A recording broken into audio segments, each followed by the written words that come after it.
Hello, this is Dr. Terry Daniels, and welcome to the Rhythm of Business podcast series. I have with me this morning Dr. Paul McNeil, who is the founder of MB Securities out of the greater Nashville area.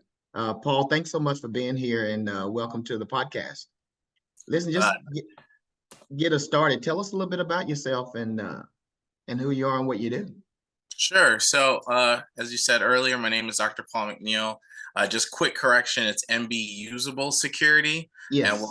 I'll mention that in a second, the emphasis there. So, usable security is kind of user-friendly cybersecurity. And so, when I was doing my graduate work, I actually focused on usable cybersecurity research. And so, when I initially graduated, that was the main goal of the business, which was to try to get like government funding or work with companies and consulting in ways where they could create secure software systems while making them as user friendly as possible, so people didn't try to do things like just write it down and figure out ways to skirt around security Mm. postures at their company.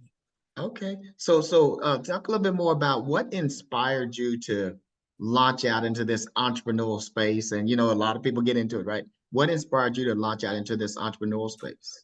Well, so as I mentioned, in graduate school, I had a project, and my dissertation work was around a system that I thought would have been very profitable. So near the end of my doctoral work, I actually started looking into entrepreneurship because the goal initially was to try to transfer my research into a product.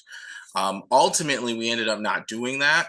And I had another idea. And so then I decided, I've gotten bitten by this bug. I've already done Yeah. all this research around entrepreneurship and startup life because of my actual research. Okay, you know what? I think I can do this thing. So I actually Mm. started entrepreneurship there and went through a lot of the ups and downs that you can imagine happen being a young man in entrepreneurship. Yeah. Oh, absolutely. So when you think about going into business, entrepreneurship, and having been in it for how many years now? I've been an entrepreneur since 2016, 17. Okay. So what's that? That's about 7, 8 years. Okay. Wow. Well, Wow. So, yeah. so what are some of the misconceptions you think people might have with respect to being an entrepreneur, being an owner of a business? What do you think some of those misconceptions may be? I think some of those one of the misconceptions is that you have unlimited time. Like you can do what you want because you're your own boss. You don't have to keep a regular schedule, things like that. I think that is probably one of the biggest misconceptions that we have just in general in life. Yeah, when Yeah, it yeah. comes to business. So when you are trying to do all of these things and you come in with the idea, you've got all the energy, you have the passion, right, for this business, and how do you find that balance between staying atop of your business and its needs while having a balance with life in general? I don't call it work-life balance, just call it life balance. How do you do that? What are your So tricks? yeah, sure. So one of the things that I do is I make sure that I take off time every week. I take a day off to just kind of relax, recuperate, spend time with family. The other thing that I do is I try to listen to my body. There were times when I didn't do that. And so I would just push and hustle culture and grind, late to bed, early to rise, and Oh yeah. it's not very sustainable. And then after a while, that I couldn't keep up with that. So if I'm tired, I'm tired. I just rest, and then I just make sure that I'm making the most out of those hours when I am feeling okay. Yeah. So those would be the two particular strategies that I use. Awesome, awesome, awesome. So as you've grown your business, what is your size now? Are you all multiple employees? Where are you with your business and how has it grown? Sure. So we've made some, I guess, some pivots. So still do consulting around the usable security, but we've been getting a lot more work around our innovation. And so we're actually working in like the helping our customers utilize emerging tech like AI, automation, and augmented reality to create better Mhm. brand experiences and increase their repeat customer sales. So that kind of came about because of all of the user experience work we were doing in data science. So that has allowed us to kind of grow in terms of the size of the projects. But we're a remote company. So what I've done is I work with a lot of contractors, and a lot of Mhm. times they're the same contractors, but they all have their own kind of freelance gigs as well. And so what we do is just depending on the project size, we'll augment up and down for right now because we're a remote team. Okay. So with working with contractors and obviously, there's people involved, right? And you have the passion. How do you manage through the people engagement? Because I see a lot of entrepreneurs who have gone through their trials and errors, but they don't know how to really bring people in, manage the people. How do you connect the dots with the people part of the business? Got you. How, as far as the working with my contractors, Yeah, managing like working with that team? contractors. Yeah, manage. Yes. Okay. So for me, I have a very much a transparent approach where I try to only work with people who are passionate about Mhm. whatever their particular part of the problem set is. So I work with like an interface designer. She's very passionate about like fonts and making sure things look well. So it becomes a lot easier when you really make sure you have an understanding of the overall project and then Mhm. break it up in such a way that everyone can work on the things that they're most passionate. Now, there's always going to be some things that everyone's not excited Yeah, to yeah, do. yeah, yeah. But I think making sure you have a top down approach to what needs to be done and then allow your team to really just jump in and do what they do best and trust them and then also communicate and be transparent about what's going on, whether it's deadlines, whether it's obstacles. And so for me, it's find passionate people and then make sure that they understand the parameters of their sandbox and then let them do their thing. Wow. That and then right there, Paul, there's that rhythm, right? We get that rhythm where, you do what you do best, let them run, let them go, and keep your eyes on the ball, right? So there's that rhythm.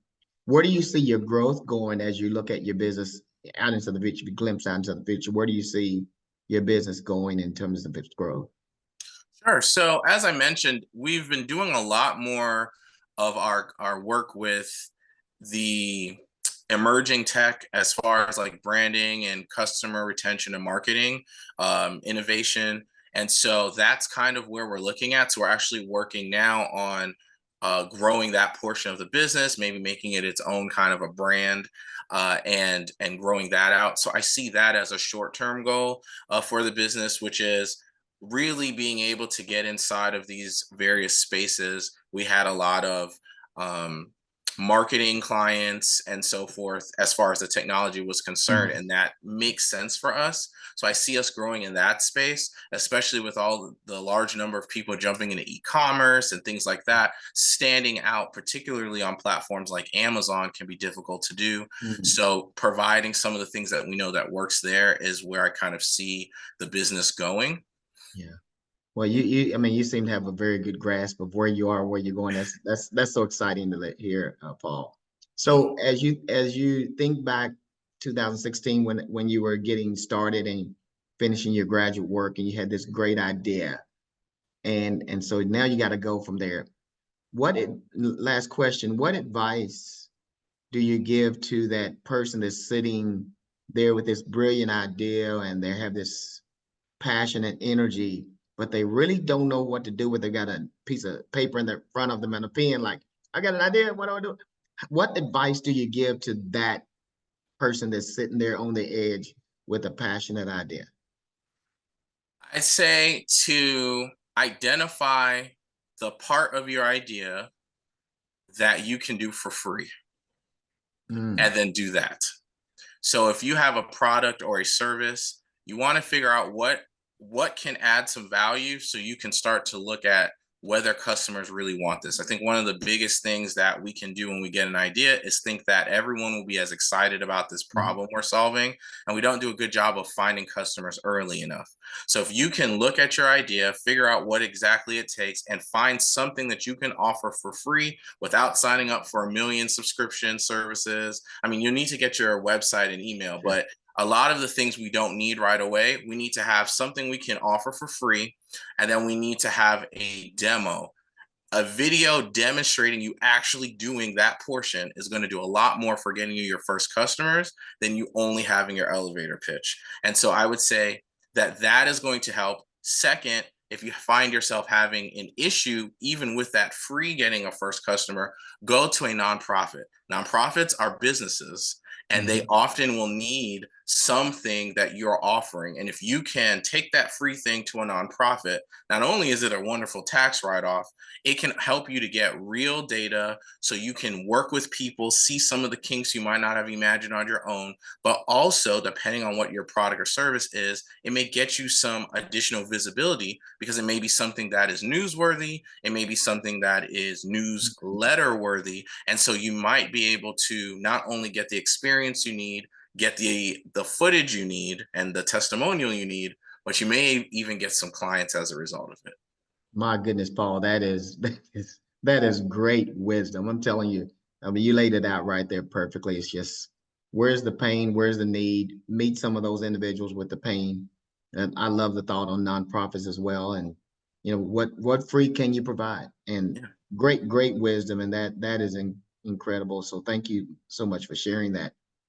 Any final thoughts you want to share with the audience? Any final thoughts as referring to your business or where you are, what you're doing, how you'd like to connect?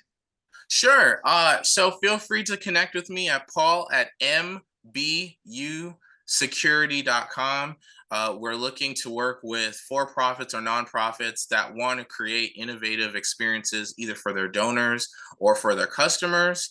We specialize in coming in and trying to help you if you're a nonprofit, with your donor retention, and if you are a for-profit, getting repeat customer sales. So if that's something that you're interested in doing and you want to stand out in your industry using emerging tech, like I said, AI, augmented reality, or you want to make your processes more efficient with automation, please reach out. We're more than happy to help you. I love to have those conversations. Awesome, man, Paul. Thanks so much again to the audience. Thank you for listening. This is Paul McNeil, Dr. Paul McNeil, who is the founder of MB Usable Securities out of the greater Nashville area. So glad he was with us today. And so we hope you come back and hear us again on a future podcast. Thank you so much for joining. Thank you for having me.